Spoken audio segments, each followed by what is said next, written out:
Hi, folks. Welcome back to another episode of Cal's Corner radio and TV show here on the X Zone Broadcast Network. My name is Kal Korff, and I'm your host. And boy, is it good to be back. It's been several months, as you know. Well, we had to switch over to let's call it a pandemic production schedule like the rest of the world. And ever since this virus was allowed to escape from the communist China, and the party did it, of course, let's not mince words on that issue. They knew what they were doing when they had a travel ban inside China, but gleefully encouraged people, literally told them to go out and see the world. And of course they did, and it got infected. All these months later, as hopefully the virus is more or less trying to get under control, we're broadcasting again, and we've been very busy during this time. Haven't been feeling sorry for ourselves or saying woe is me. And what I did, since I had tons of projects in the pipeline at various stages, I went ahead and canceled some that I think are no longer relevant. For example, I had an expose book on Trump that was about ready to go once the Mueller report was finished. I had to wait for that in case there were some changes. Turned out that there was really no major changes needed, but ever since the virus broke out, it's not relevant anymore. I don't care. I don't think anybody cares. What matters is who's running for president and what's going to happen next. And I think we're in trouble either way. That's my non-psychic prediction using my imaginary psychic powers. At least I admit they don't exist. Anyway, so we're back. There's a bunch of stuff that's going to happen now. The Ufology series is moving forward. That's everything from the Annie Jacobson book with Rob to some exposés of other cases. Again, word will come out in the next few days about that. We'll keep you informed. I want to move this show along because we have a very important guest. His name is Alex Chionetti. And Alex is a longtime researcher. He can tell you about himself. And more importantly, he's here to tell you his side, his story, exclusively here on this show, of what he says happened when he came up with the idea for the Project Blue Book series that was on the History Channel, and it was canceled. It was his idea, but they took his idea, changed it, basically ripped it off, for lack of a better term. He can tell you. And he'll fill in the details. I've known him for decades. He's a credible researcher. We have a lot of mutual acquaintances. And we almost met each other in person when I was in India. I was working on the Zeta Reticuli conspiracy film in India. We were filming with Creativators and Prashant Sharma. And we got about an hour of that film done. And then Alex and I never ended up connecting, but we reconnected a few months ago. And very interested in this story, of course. I posted on social media that we're going to cover it, blow it open, let Alex tell his story to the world. And that's why he's here tonight. So, Alex, welcome. And the rest of the show is essentially yours. Please introduce yourself and explain where you're coming from on the UFO subject so that people know your views rather than people label you as something you're not. Oh, big pleasure being in your program. Thank you very much for having me here, Mr. Cowell, too. I come from many areas. I have been living in the United States in the last 30 years. I immigrated from Argentina, and I was a curious kid who turned ufologist when I was a teenager in the decade of the 70s. And I was co-founder of a group called Comisión de Investigaciones Ufológicas, CIU. We were publishers of a magazine called UFO Press.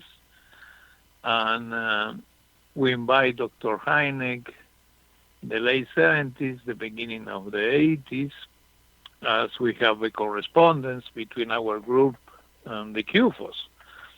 And we turned our group QFOS Buenos Aires. And also we were the translators of the International UFO Report. Mm-hmm.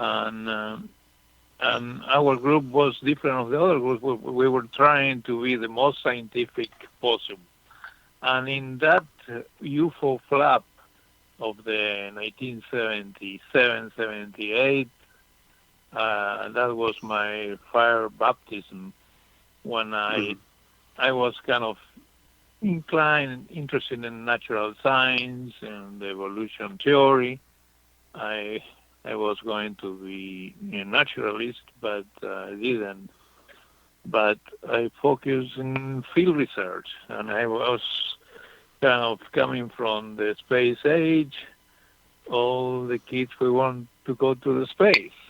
And I start to discover, a fascinating kind of new phenomena. And before Hynek, I could tell I was a consumed, curious researcher who, no matter the extraterrestrial hypothesis was in kind of in fashion, we have our doubts, no? We were facing so much kind of different type of psychologies, personalities. We want to see this kind of very strange new type of phenomena in the skies, leaving marks on the ground, and we start to explore the international arena. Right. Well, real quickly, because what you said jogs my memory. When I knew Alan Hynek as a young boy, he was a mentor of mine. I first met him when I was 16. The John Dosa show, which was the first TV show I was ever on when I was a teenager. John Dosa said, hey, there's a new movie coming out called Close Encounters of the Third Kind by Steven Spielberg. It's about UFOs. You're the UFO guy. I'm giving you tickets. Go interview this J. Allen Hynek. And I was on cloud nine because I knew who he was. And I interviewed him. We hit it off very well. And I'll tell you two things that really impressed me. He was the oldest person in the room. And every time a woman walked in the room, he would take his hat off out of respect. And of course, as you may remember, he didn't have a lot of hair up there left. Not that that matters, but the point is he would do it. Nobody else would. And I thought that was very interesting. He observed everything in the room, while he could at the same time answer questions on autopilot mode, as well as really care what you were talking about. But the other thing that made me think about that time, what you just said, was at that time, and I'm asking you if you're referring to this, are you referring to the time when Hynek was beginning to question the extraterrestrial hypothesis, and he and Jacques Vallée, were considering the ultra-terrestrial hypothesis as a possible alternative? Correct. Yes, it just was in the edge of reality. Yes, in 1980, Hynek. I still have the interview I did in that time, in that winter or summer of 1980, when he started to have doubts of the previous kind of 30 years of ufology since 1949 to 69, when the Project Blue Book finished. It was a different Hynek of the late 70s, right? And I think, it's some influence of Vallée, but he started also to, I remember he used to be kind of upset with the turning of Vallée to the esoteric side, no? And he tried to keep these young chickens, as we were, to keep the scientific method. No matter, the phenomenon was already too realistic enough for him and for us to say, Alex, you're doing a great job. We have to keep recollecting, go to the field, travel, sweat, do the best you can, bring it to the scientific institution, take samples, measure there, and take samples and go to the natural science museums and make. He's right. You got to do to measure. Yes, but maybe we never were going to see the end of the light in the tunnel to resolve the mystery, but at least some next generation, no his, no mine, they will use the information you are recollecting with the best objectivity you can. And the ufology was always a bunch of crazies and egos and and kind of demented thing. And in my original country, it was not different of the American or North American ufology in the 70s, on the 80s, right? Yeah, but, there was a lot of there was a lot of convergence of different things. If we use politics as an analogy, and sometimes I think it's hard to distinguish politics from ufology, Nowadays, Hmm. especially, everything's so polarized. So basically, let's call it the Wendell Stevens crowd, the Meyer crowd. You had the new agey types. Arizona's full of people like that. Hmm. Same with Puget Sound, Bay Area, LA, certainly. Canada, of course, parts of it. It's all over. And I remember one time in Prague, real quickly, I went as a reporter for Metropolitan Express for Cal's Corner to go cover the Dalai Lama. Big deal, he's arriving in Prague. And as soon as I get there and I go back to the press area, Alex, I'm not making this up, there's guards there. And they're guards, but they're not dressed in police uniforms or security uniforms. They're dressed in like, I don't know, new agey stuff. And they hand me a Meyer poster flyer. They have no idea who I am. And I thought that was funny. And I said, well, why are you handing me? I don't want an advertisement. What are you doing? Well, they were actually part of the Dalai Lama's thing officially. And I was like, oh, God. And this is Prague, okay? Yeah. Yeah, so Hmm. when I came back to the editor and I said, you're not going to believe this, and they knew about Meyer from my book. A lot of people in former Czechoslovakia and Germany knew about Meyer. Michael Hessman, of course, used to be Meyer's publisher. And ironically, just so you know, you may know Right. this, Hessman and I Hmm. are friends.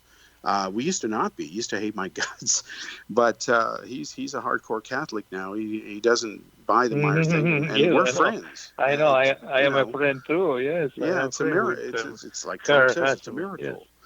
Yeah. So anyway, Yeah, we are so part of the same history club. But also it's funny. But Wendell Stevens was our correspondent, and Wendell sent us yes, the I Billy remember. Mayer Yeah, book. You see, and we have yeah. Wendell and we have Heineck. You see the contrast.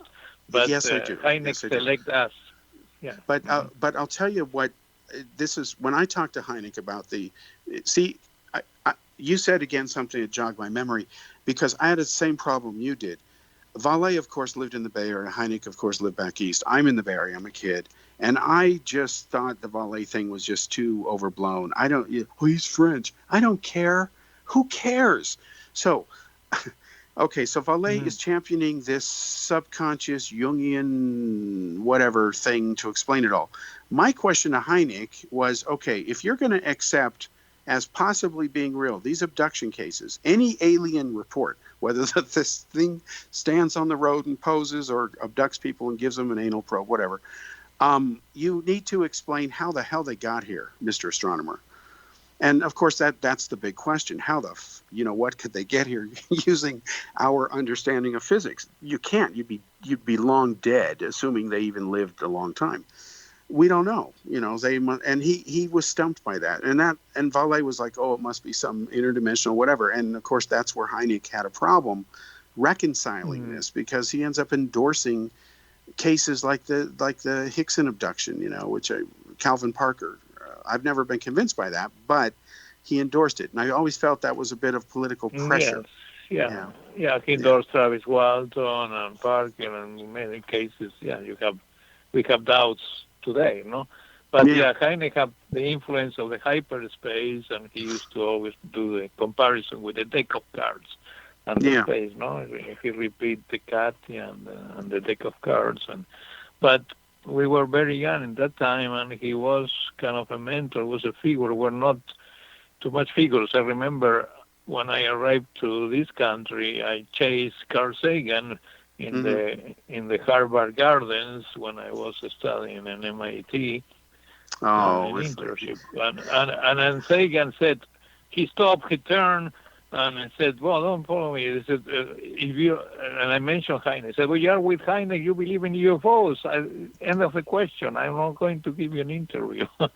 And that was kind of and I have the same reaction with Neil deGrasse Tyson a couple of yeah, years ago. One day before the disclosure of the DOD with mm-hmm. the limits and all these Right, the Tic Academy Tac of stuff. Stars movement. No, but that 2 years he was laughing when I Yeah, said, well, we could merge the astronomers with the scientific research of UFO. I started to laugh, you see, and I said, oh, look, we suffer all so much years in the shadow of Heineck trying to bring ufology to the serious realm. And yeah. in the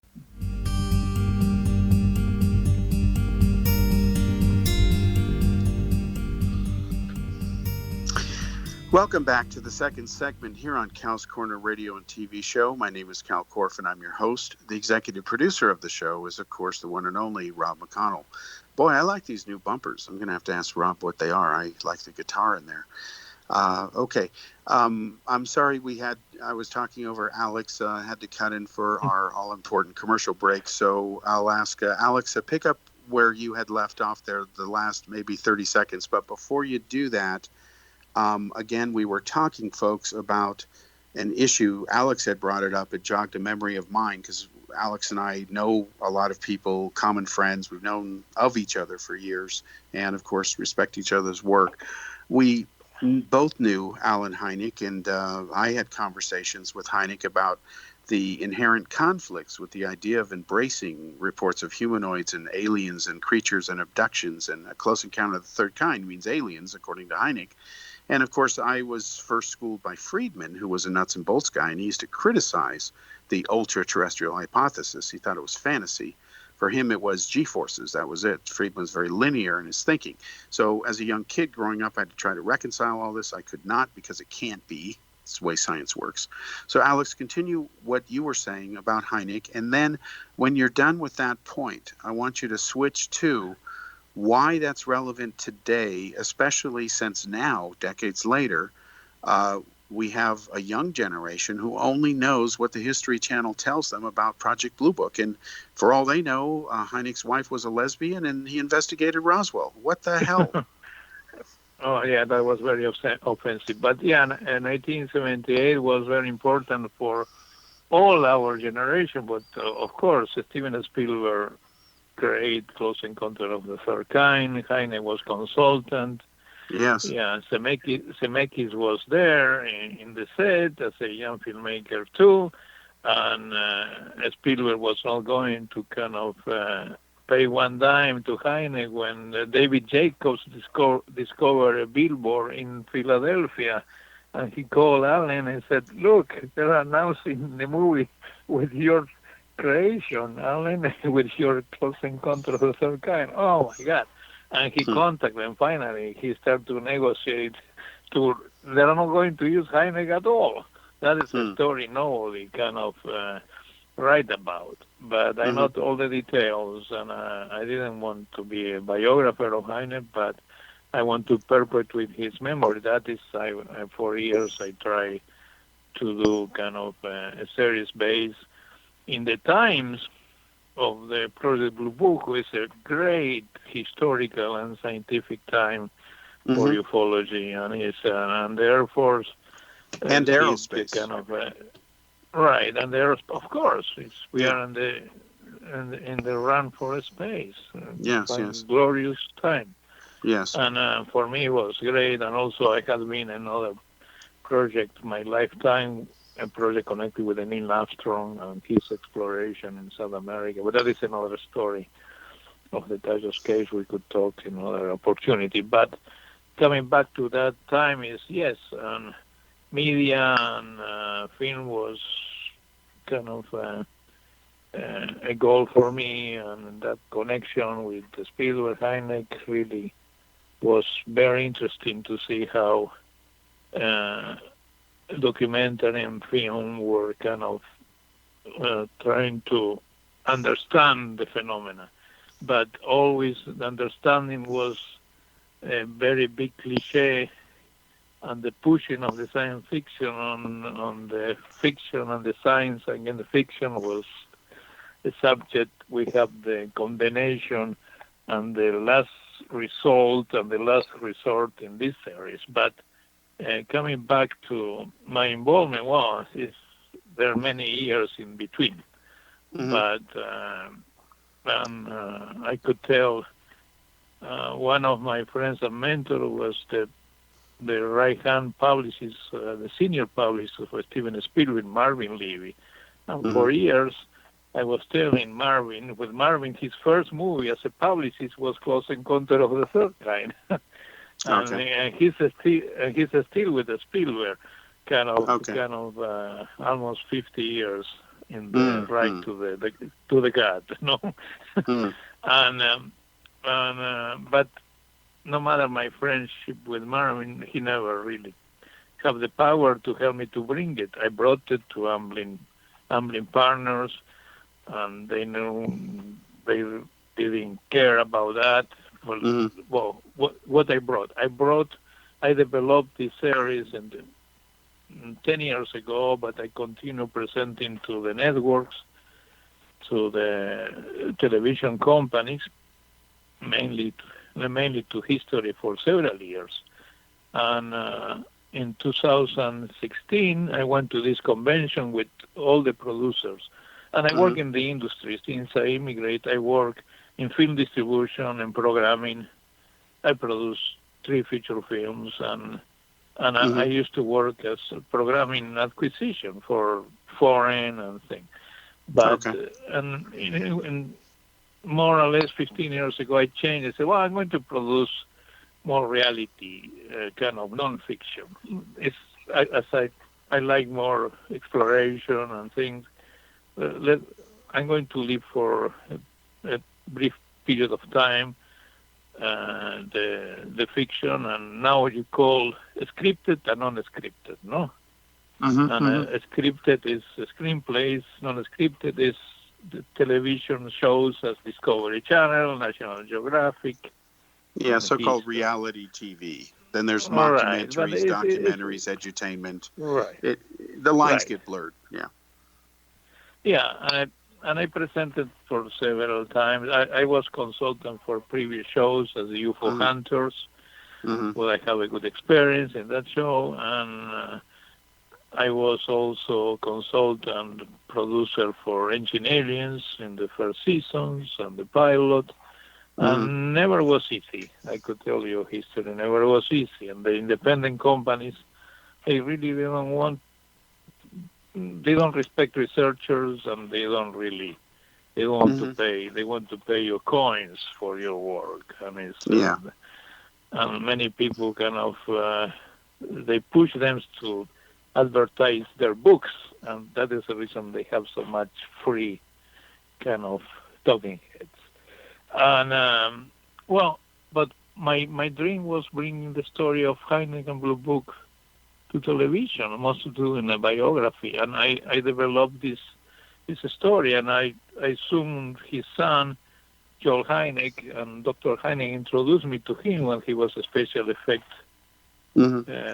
creator in the 80s, in 84 in New York. He introduced me to that, and I said, please help Alex. He's a young filmmaker. He came to the States. I was there. And one of the reasons I came was that my relation with Heine, I was looking at a Fulbright scholarship, and finally I couldn't get, but I keep that kind of relation until he's dead. But and for many years I lost contact with Joel. I used him to analyze many videos of many important cases in coming years, in the 90s, in the 2000s.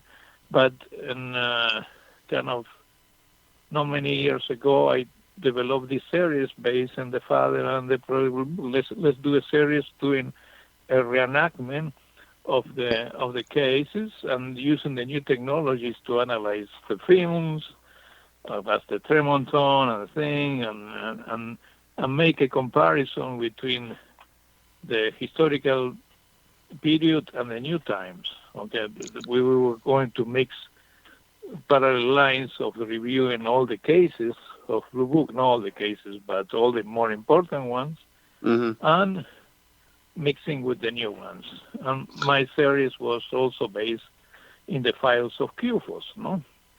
And and I pitched it to the director of development of history in this convention 2016, and they were very interested. Of the 4 stories, they were interested in more in this one. And after the convention, they called me. They asked me for more information and more information. They were interested in my relation with the family of Hynek. They weren't trying to, I think, see. It's always family connections of the Oak Island, or I said there's always a track. No, have to be the family who prayed together, keep together. Right. Keep together the ratings. Yeah. And when I said this could be also do some fictionalize and also do kind of could be the new X-Files. But my idea was also make an antagonist, what was Hector Quintanilla, of the last director of Project Blue Book. Mm-hmm. And 20 years ago, I published with Bigelow the book. I represent the memoirs of Major Hector Quintanilla, and I published the book called UFOs and Air Force Dilemma. That means I was very involved with the story of the Blue Book. Okay. And yes. All right, Alex, just a second. We're about 4 minutes away from a break, so what I want to do is stop you on that point, because I didn't know that. I remember the book, but, I'm sorry I didn't connect the dot. My bad. I want you to talk about that briefly, because I have a couple of questions about Bigelow, of course, in the next segment. But to wrap up this one about Hynek, what was the name of the series that you pitched to history? Was it called Project Blue Book? The name they ended up using? No. What was? Okay. No, was called The Lost Files of QFOS. Yeah, The that Lost was Files my of copyright. QFOS. Okay. Right. All right, but it was. But the big part was, the first part was Project Blue Book cases. Yes. Mm-hmm. Okay. Yeah. All right, and you of course you knew the Hynek family. You knew Hynek. You had contact with the sons. The sons.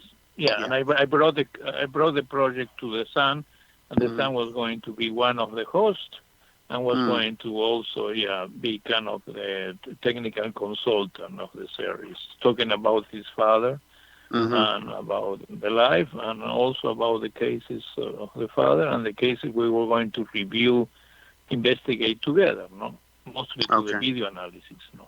Yes. Okay. And then the idea was, just making sure I understand you correctly and our listeners do, that you would look at the old classic data in the files that Hynek, of course, was involved in. Then you'd use modern technology and techniques to kind of check it out and see how it pans out or checked out versus back then versus today. Okay. Now, see, to me, that would be very interesting. It would be right up the old Discovery or History Channel's way they used to do things.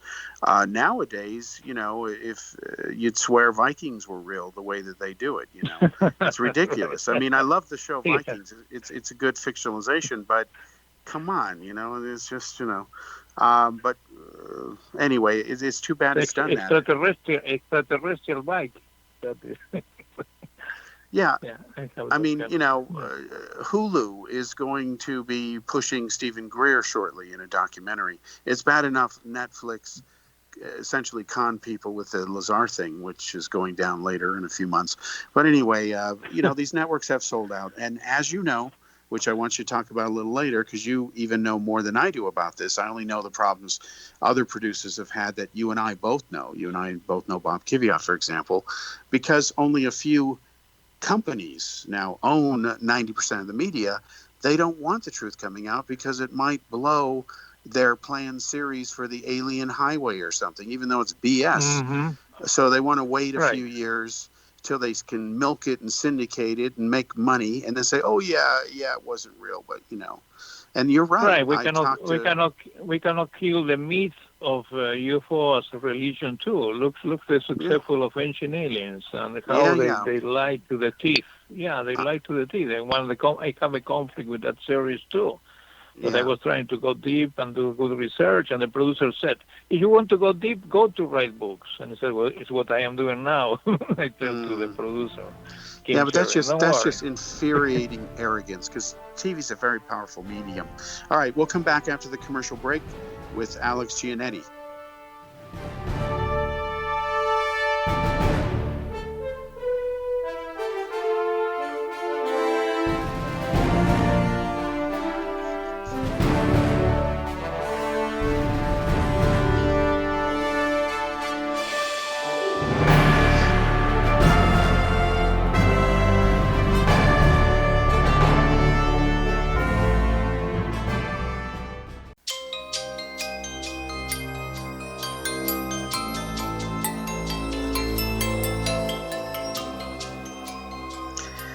Okay, welcome back to segment 3 here on Cal's Corner Radio TV show here on the X-Zone Broadcast Network. Once again, my name is Kal Korff and I'm your host. And by the way, we cover everything from politics to the paranormal on this show. It's a lot of subjects. It's all over the map. And boy, our politics, they've never been more interesting. But anyway, we're on the paranormal tonight in UFOs, Project Blue Book, the history series, channel series that was canceled. Our guest is Alex Chionetti, and the executive producer of the show is Rob McConnell. So, Alex, before I forget this thought, 2 segments ago, you were talking about Carl Sagan and Neil. I knew Carl Sagan because when Friedman told me they were classmates, oh my God, that was just priceless. So I hunted down Sagan, even though what's his name? Friedman had, poo-pooed him and said, you'd never know we were classmates, and his mind's made up and all that stuff. The usual Friedmanisms. So if I had known you back then and you had told me that you were having a hard time getting FaceTime with him, this would have been a few years later. What I would have told you is just bring a joint and you'll have all the FaceTime and philosophy that he can muster. The stronger the weed, the better he'll be. Because he was one of the scientists that pushed legal use of marijuana, as you may know. And of course, when he died the way he did, which was tragic, he, of course, it helped him. And he was one of the high visibility cases that pushed that along. And now, of course, it's legal in many states and countries for that reason, and even recreational. But anyway, that would have been it, because I was surprised at how many so-called top scientists really know how to party. When I was at Lawrence Livermore Lab, I'll tell you, the reason I saw some of these bands like Bruce Springsteen and Metallica and all that is because I went with my fellow labbies. And once we were out of the lab, I got to see the damnedest things. And then, of course, when I was at Apple and everything, I can tell you that if it weren't for certain things there, substances at that time, a lot of technology they discovered wouldn't exist. It's just the way it was, like Beatles and Sgt. Pepper, Anyway, back to it. So you had this pitch for this idea. We talked about it where you were going to test using modern techniques to test the old classic files that are there. To me, that, it kind of reminds me of a bunch of guys sitting around a table analyzing something. Their expertise varies, and they get to the bottom of it. That would have been very exciting, I think, much more so than the crap they ended up putting on. So continue with your story of how that moved along. You've pitched the idea. They looked at it. They know it. You're in touch with the Hynek brothers. You know the people at Discovery.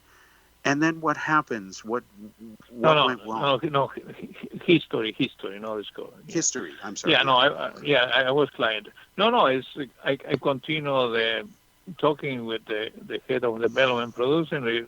He was interested and said, but yeah, the rest of the people said, we have already shown these ancient aliens. We need more information. How do you see the characters? How do you see the confrontation? And I said, well, also we have two reenactments of the story of the confrontation with Hynek, with Ruppel, and with Major Quintanilla. It's the last period of that. And I told you, I published the book of Quintanilla with accidental when I arrived to California. A friend of mine brought me, when I was looking for a job, to this video company, and the head of the company said, Quintanilla, said, don't tell me you are the son of the Major Quintanilla. Well, in that moment, I was very disappointed with ufology. Hynek was still alive, but he was already sick, and I feel very orphan. And the MUFON in Los Angeles were a group, very surrealistic group, and I said, yes, I am the son. And then the next day, he gave me the manuscript. You could do something with the manuscript of my father. I said, oh, no, if you read my foreword, you could say this. In the moment, I didn't want nothing to do with ufology. The ufology trapped me again. And for years, I couldn't find a publisher. Finally, through another ufologist, they introduced me to the NITS, National Institute of Discovery and Science. Bigelow's group, They were interested in publish. We didn't receive 1 cent. We were trying to, with the son of Quintanilla, at least get some kind of financing things, but they convinced us to give kind of free. Bigelow Group. Bigelow didn't want to pay 1 cent for the book. And also, I tried to make an exchange and saying, at that time I was researching cattle mutilation, was going to be an epidemic in South America, and they totally ignore us. Yeah. And I have been fighting the piracy of the book. Many people pirated after, and we couldn't do anything. Okay, let me didn't help. Well, they didn't. Yeah. Well, coming back. Sorry, I'm going through the back. No. Coming I don't want to coming back to the pitch. Yeah. Yeah, I don't want to lose this important discussion because I had no idea. And again, you and I have not rehearsed or practiced any of this. It's all cold turkey live. It's unfolding in front of the listeners as you and I are unfolding, if that makes sense. So let's come back to the moment. But you were going to go back to a certain point, but I don't want to lose this other point. So go ahead. Well, finally history said, no, we like your thing, but it's... we have other series. They rejected. A few months later, almost 6 or 8 months later, I found a news in a British tabloid saying Zemeckis is going to do the story of Hynek and Project Blue Book.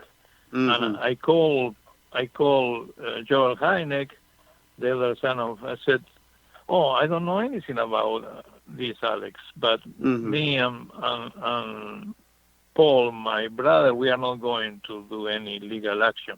Nobody has permission to use the name of our father, but it's okay."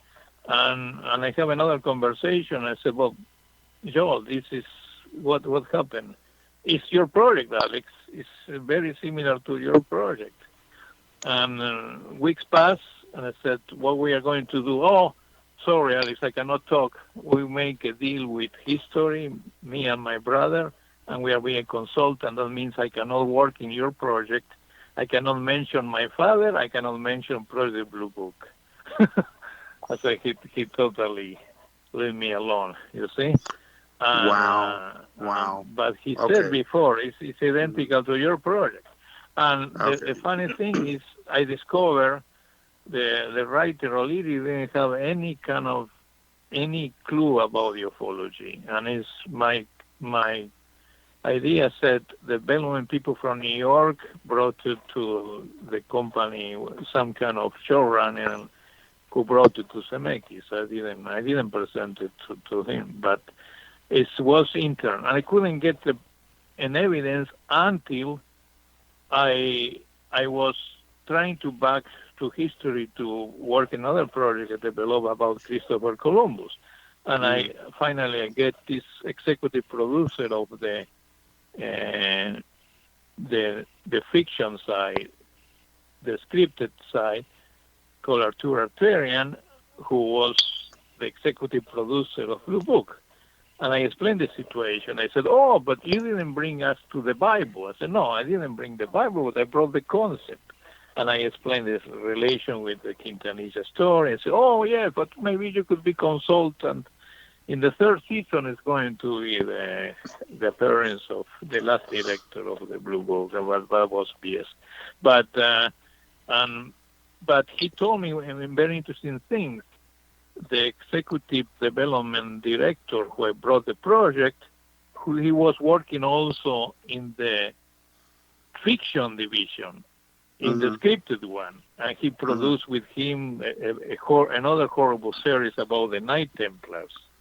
Templar, was the same one, and that he gave me the evidence as a good Inspector Columbo. I found it. I found some of the clue where was the relation. They deny it, and they said, "Well, your project is documentary, it's non-fiction." But in the beginning of the series, it said this is based in the case of Dr. Hynek and Project Blue Book. They contradict themselves. And that means in court of law, they're going to have problems if they face it. But unfortunately, you know how expensive and difficult the lawyers are. They don't move any finger if it's not money at the front. Yeah, by the way, because you're triggering other memories too, and this is relevant for listeners here of this show, especially even X-Zone listeners with Rob's show.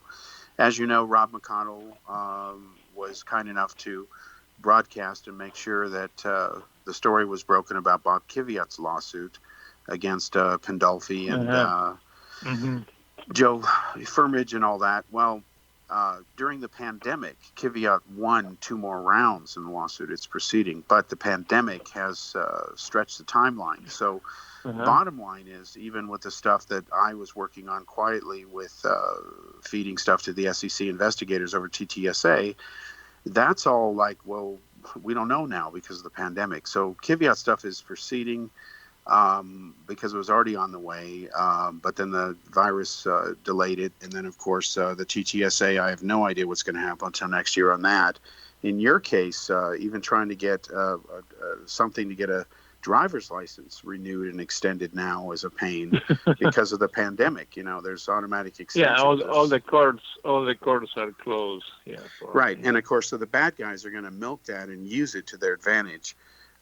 It seems to me, based on what you've said, it's pretty straightforward. You had an idea for this series. It was different than what they ended up broadcasting. Okay, fine, but that doesn't mean they didn't steal the idea.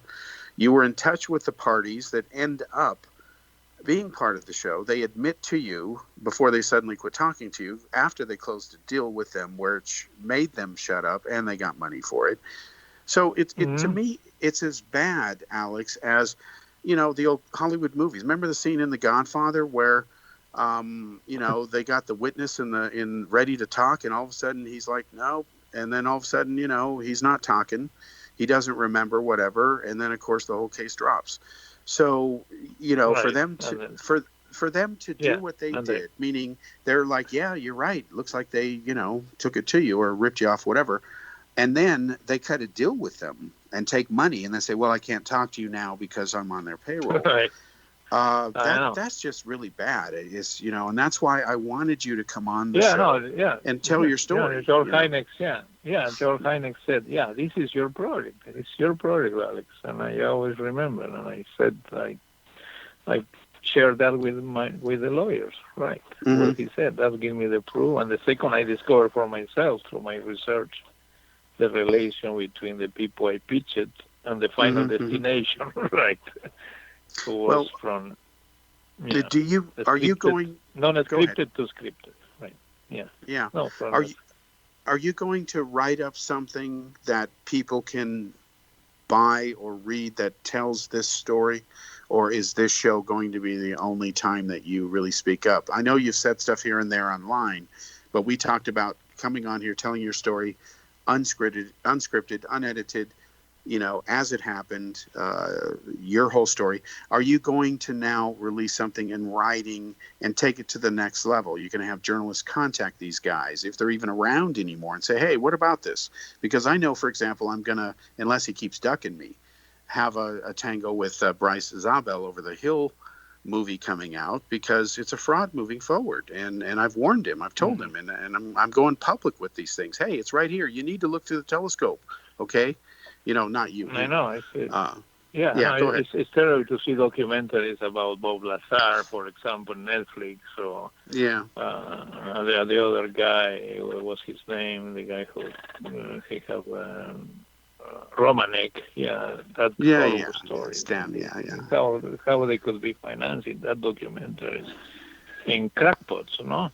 But I wrote several articles. Unfortunately, I have more press in Europe and South America, and not in the States. In the States, I didn't have too much. I wrote a few articles for LinkedIn, but I didn't have any kind of press. They really ignoring me, and I was trying to talk with Zemeckis and Sinbad. I couldn't. The people connected with that circle of Spielberg didn't help me at all. Yeah. Okay. Well, we have to take a break here real quick, but we'll pick this up after the break, and we'll see what we can do to help. All right. We'll be back after this break, folks.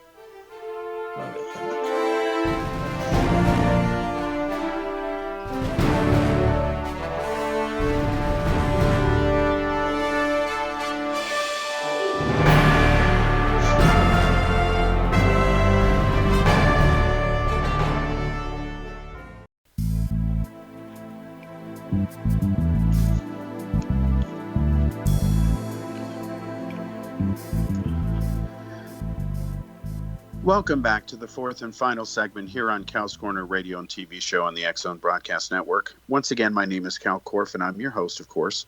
And the executive producer of the show is the one and only Rob McConnell. All right, so as usual, or at least from my view, time seems to go by too fast on this show. At least it does for me. Hopefully it's not, too long for you. But again, our guest is, excuse me, Alex Chionetti. He's a longtime researcher, and I want him to talk about some of his research in a moment. But to wrap up what he's been saying, to encapsulate it, basically, it seems that he was the original idea man, the brains behind the show, Project Blue Book, that was later aired on the History Channel. It was his idea. He knew Hynek. I knew him as well. We had mutual friends. He also knew the Sons.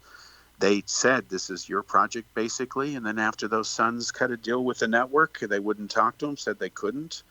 And I just think, personally, this is behavior that's wrong.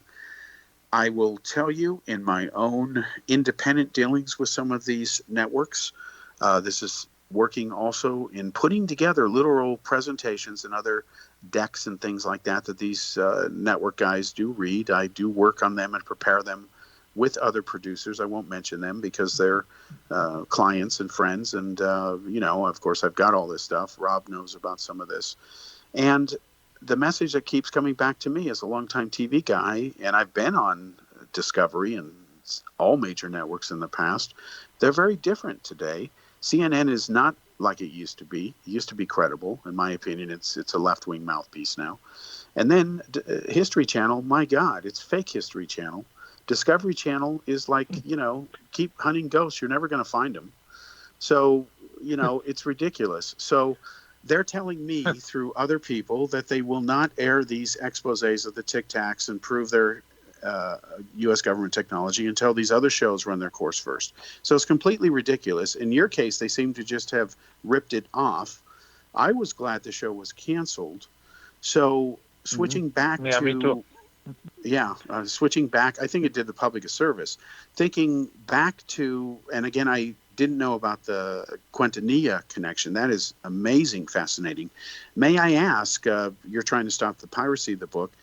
Can't you just publish it under some yourself, or is it that you have no rights to your own work anymore? No, of course I hold the rights, but I'm going to do the Spanish-speaking edition soon, and I have some American editor who published my previous book. The one book came out in December about Tajo's mystery. They are reading the book right now, interested in release it, I hope. Yeah. Okay. But now, I do want you to talk about that. I want to talk about Hynek. Unfortunately, if Hynek was alive, he would be so disappointed with his own family and with the series, and also with the situation of ufology. How he really back to his grave when he see how now the ufology, we are seeing the UFOs as in the Cold War again, as a threat to national security, to defense. And we were playing again with that kind of very retrograde position regarding to a phenomenon we don't know anything. And it's still, we have to use the more kind of our science to still challenge that and no back to the prehistory of ufology. And we are between ancient aliens and between kind of a confrontation of a carrier and the pilots, and we are frozen with a few things. So with ufology, we have so much great cases all over the world happening all the time, no? And we have research on Europe, we have research in South America, and it's totally disconnected. And they're talking about now the Chinese with the Russians getting together. It's just a big melange and without no end. And I think we have we have some respect since Elizondo came on the front in 2017. It's true, but the end of the results, I think, Heine, we would not like it to see we are coming back 50 years backwards again, thinking about the kind of I don't know, trying to see the phenomena we saw in the Cold War, no? Yeah, the thing that really strikes me now, and I'd like to know your thoughts on this. We've got Space Force, fine. That was predictable. That's been in the working for decades. But I find it damn convenient that the Navy now, which has been there at least for the Tic Tac stuff and ATIP for years, is now in charge of the UFO task force. This macho, it's a task force. Give me a friggin' break. Because the Navy always first. Yeah, the Navy first over things that fly in the air. What about the Air Force? Hello? Now, here's the thing that is plain stupid, moronic, retarded, idiotic, and it's a sign of the times, and it's not a good sign for these disclosure nutter butters. They claim that Roswell happened, that they've had since 1947, captured UFOs, reverse engineered alien technology, dead alien bodies, Lazar Area 51, aliens in pickle jars. Okay, so if all this happened, in 47, pick any year, why would you form a task force to investigate something you've already owned since 47? Hello? It's just like, what the pick a friggin' lie and stick to it. And they don't know what to say. Just like when I say, what about Mossad? They don't spend any time on UFOs. They're not interested in the Roswell files. Why? Because it didn't happen the way they say. So what do you think about the Navy? Isn't that damn convenient that the Navy is in charge of the UFO question, because all UFOs fly underwater, right? Right. It just makes no sense. They were not underwater, but they were above the water, right? Yeah, but that was those incidents. Most of them are not. And so why is the Navy in there? Well, I think the reason they're in there, and I want to know your view on this, I think they're ours. The incidents were a hodgepodge of things. And with the Navy being in charge of its own cover-up, damn, that's as good as Robert Kennedy not telling the CIA that they had cut a deal with the mafia to kill Castro. He kept that from the Warren Commission and the CIA. Well, gee, that ended up skewing the Warren Commission report. You can't blame people for thinking there was a conspiracy when they later found out they had a deal with the mafia. Hello. So I'll tell you what we're going to do on this end. I have to wait until the damn election's over to find out who's on first with this UFO task force. And of course, Kamala Harris and everybody will promise up the ass to release all the UFO stuff. Disclosure. Yeah, right. They won't do crap. And then I'm going to have fun with the Inspector General over this, because it's a waste of taxpayer money to investigate something they already know about. And as you know, they use UFOs as a cover for whatever. Look what it has caused in our society. It's a vicious circle. Bigelow doesn't help. Discovery doesn't help. They've lost it all. So what do you think is going on with the Navy stuff? The Navy is now the new Project Blue Book, a task force. Yeah, we are orphans again, unfortunately. Yeah, but the Air Force was burned by the Project Blue Book into the 60s, but also was burned again in the TV series of history, putting them as criminals and killers. Well, there was something really stupid. It was very stupid, and this is not good for the new generations to kind of not respect our forces, no? I know, the Air Force, but if you read the book of Quintanilla, you understand what all these kind of inner fights you could see. And how was the struggle between science and military? It's very fascinating. That is the reason.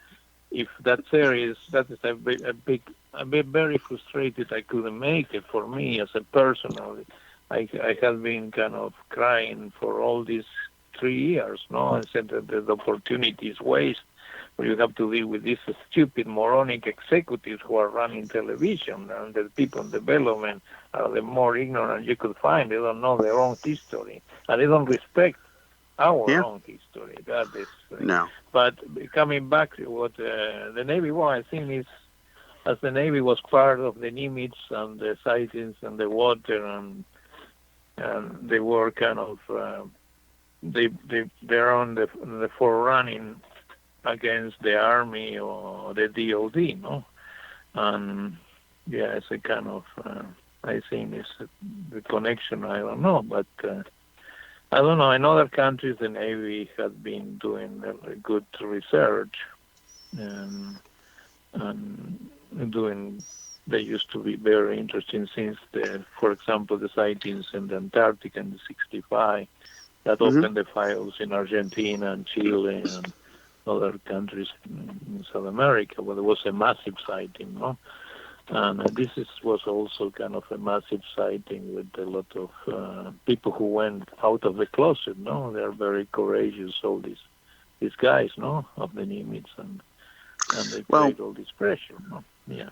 Yeah, I mean, to me, I mean, okay, I'll tell you, I mean, there are people who know about this publicly even, but it's not like, I haven't come fully public with it, but I've been in touch through people, you know, it's amazing how small the world is, but I've been in touch with people who have been in touch with the Office of Naval Intelligence. After the election, I'm going to jump in straight up, no more proxies, because this is just too much time consuming. But anyway, make a long story short, we have caught Gradisher and these other people just practically all but admitting it's basically DARPA type stuff.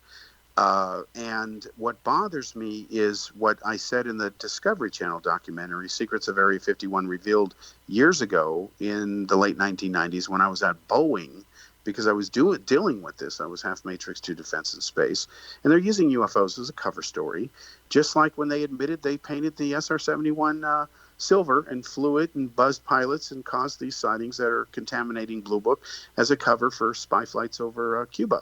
The CIA did not tell the Air Force they were flying this secret thing. So there was this secret UFO wars, which is exactly what you said, this turf war between FBI, CIA, Air Force over the UFO issue.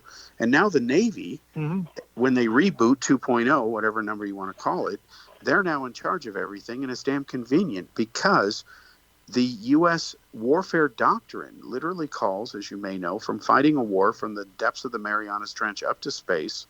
And it actually started, this mosaic concept started from a study that was done by the RAND Corporation, and Rumsfeld had secretly authorized it.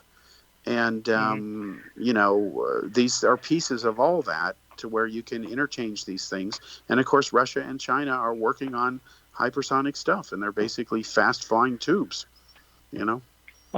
Yes, no. Our friend, Dr. Bruce McCabe, he has been all this year publishing so many kind of great articles and a couple books about this too, and he was totally ignored. And Bruce was going to be one of the consultants in my series on the Blue Book.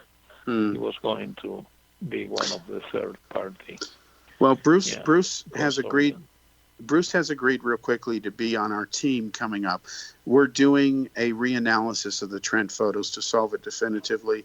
That's one of the announcements coming up. But I'll let you know about it. But we're doing it because we can bring technology to it to aid Bruce's analysis. It'll be settled one way or another. Yeah.